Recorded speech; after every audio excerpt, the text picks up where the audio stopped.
Satan uses people to fight the will of God the Father of Christ Jesus, and that is foolishness, because no one can defeat God the Father of Christ Jesus.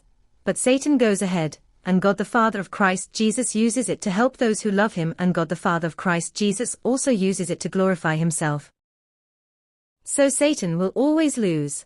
Because of this, whenever you see anything wrong in your life, pray against it in the name of Christ Jesus, and it will go away.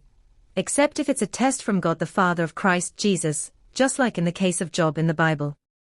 The Holy Book of Matthew chapter 2 verse 4 NLT says, "He called a meeting of the leading priests and teachers of religious law and asked, 'Where is the Messiah supposed to be born?'"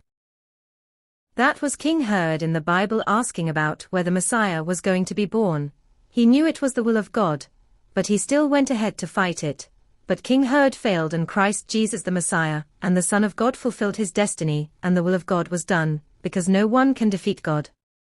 If King Herod didn't know that it was the will of God, he wouldn't have consulted with the leading priests and the religious teachers.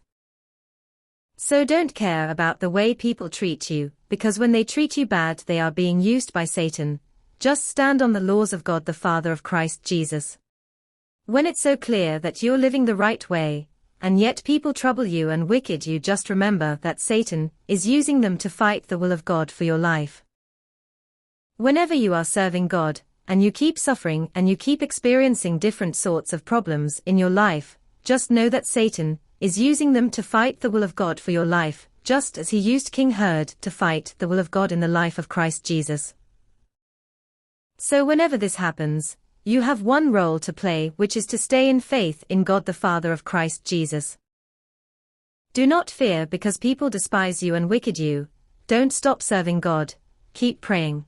Don't be sad or depressed because you're suffering, but pray and fast, because Satan is using those difficulties in your life to fight the will of God for your life. Don't let Satan be victorious in your life, because only God the Father of Christ Jesus has good plan for you, not just in this world, but in the new world to come, where only the righteous shall live forever without any more suffering.